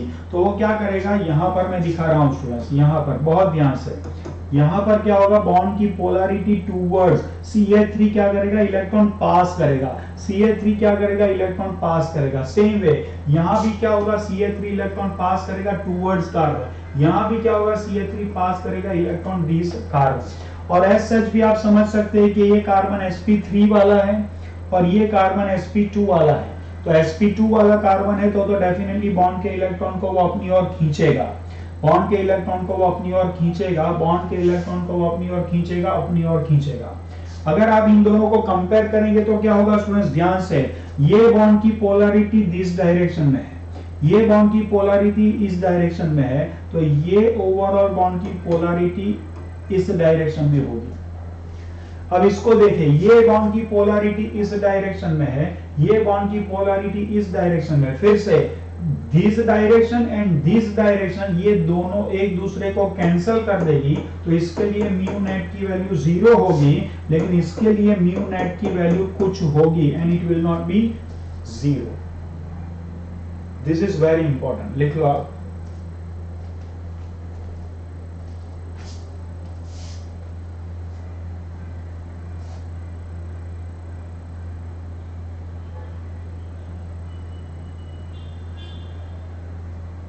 Okay, Shubhangi, it's a very good question.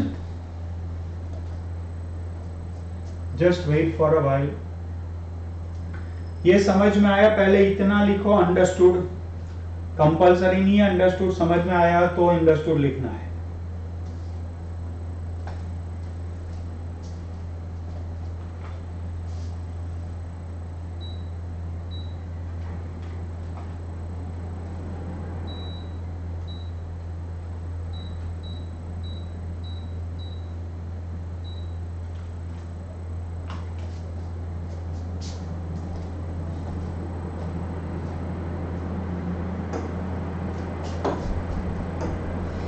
एक और एग्जांपल लेते हैं student, ClCH double bond CHCl।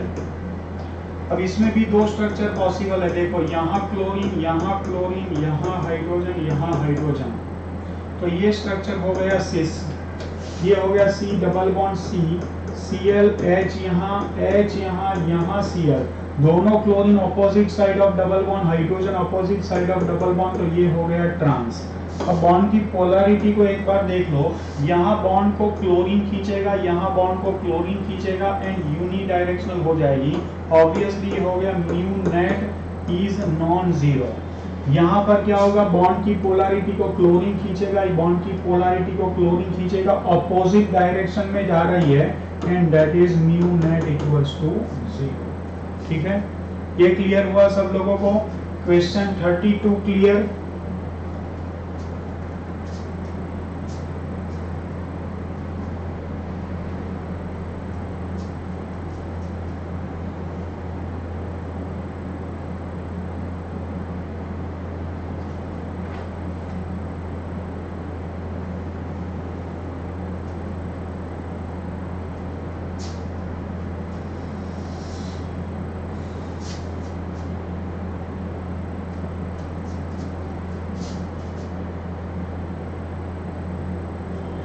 Question 33, CH3CH double bond CHCl, इसे देखो C डबल बॉन्ड C, इसके साथ एक CH3 और इसके साथ एक H, इसके साथ एक Cl और इसके साथ एक H।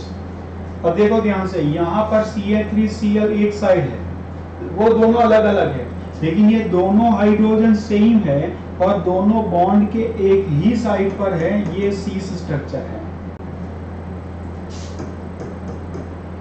ये है CH3, यहाँ पर H, यहाँ पर H, यहाँ पर Cl। यहाँ ध्यान से देखो, दोनों हाइड्रोजन डबल बॉन्ड की ऑपोजिट साइड पर है, तो this structure is called trans.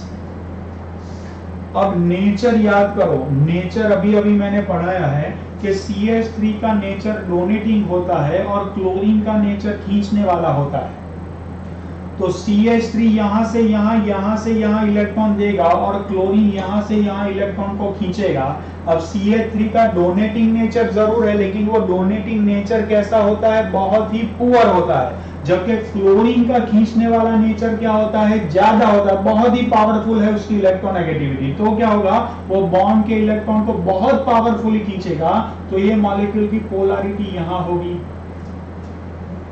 तो म्यू नेट क्या होगा इसका? म्यू नेट नॉन जीरो होगा इसका, क्योंकि ये यहां से यहां देगा, ये यहां से यहां खींचेगा, और ये ओवरऑल पोलैरिटी कहां होगी? ऊपर की तरफ होगी। अब इसको ध्यान से देखो, ये क्या हो रहा है? ये कार्बन CH3 अपनी ओर से इलेक्ट्रॉन पास ऑन करेगा, और ये क्लोरीन क्या करेगा? क्लोरीन अपनी ओर इलेक्ट्रॉन खींचेगा, तो ओवरऑल मॉलिक्यूल की पोलैरिटी यहां पर है। तो ये म्यू नेट क्या होगा? ये म्यू नेट भी नॉन जीरो होगा। अब देखो, ये स्ट्रक्चर ट्रांस है और म्यू नेट की वैल्यू जीरो नहीं है। I think Shubhangi picture clear हो गया होगा, आपका कंसेप्ट क्लियर ना हो तो ऐसे कोई कंक्लूजन पर ना आए।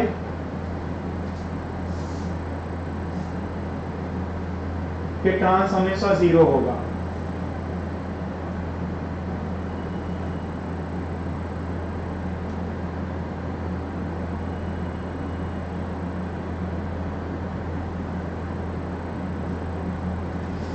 सब लोगों को ये क्लियर हुआ? सब लोगों को एसएच ये सीज है तो नॉन जीरो ही होगा, क्योंकि ये यहां से यहां जाता है, ये यहां से यहां है।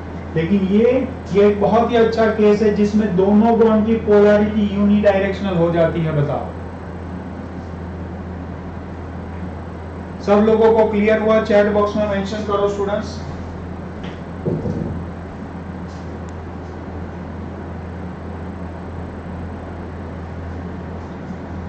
चलो, तो आज की क्लास में मैंने आप लोगों को पोलैरिटी डाइपोल मोमेंट के बारे में इंट्रोडक्शन दिया है। आप उसका रिवीजन कर ले, और रिवीजन पूरे चैप्टर का और अब तक जितना पढ़ चुके हैं वो सबका करते रहना पड़ेगा। Then only you will be able to make an application. सुनना ध्यान से, हम टीचर जितना पढ़ाते हैं उसके रिलेटेड आपको बहुत ज्यादा काम करना पड़ेगा। Then only you can expect good score. Otherwise आप ऐसा सोचते हैं कि यस सर ने पढ़ा दिया, बहुत अच्छे से समझ में आ गया, आज की क्लास बहुत अच्छी थी, इंफॉर्मेटिव थी, अमेजिंग थी, ये सारे चैट्स में देखता हूँ। आप खुद कुछ नहीं करेंगे ना, तब तक कुछ नहीं होगा। You yourself will have to give your inputs, then only. ठीक है ना? ध्यान रखना, मैं आपको ये भी बताऊंगा कि आपको डेली कितना पढ़ना चाहिए, कितने MCQ सॉल्व करने चाहिए।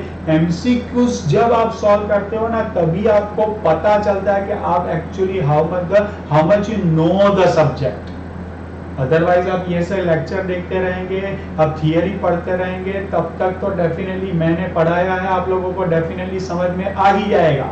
लेकिन आप उसे अप्लाई कितना कर पाते हैं, that actually shows your detail understanding. तो keep solving more and more number of MCQs। ठीक है स्टूडेंट्स? चलिए, आज की क्लास आपको कैसी लगी मेरे साथ चैट बॉक्स में शेयर करें। Keep learning, enjoy chemistry. जय हिंद।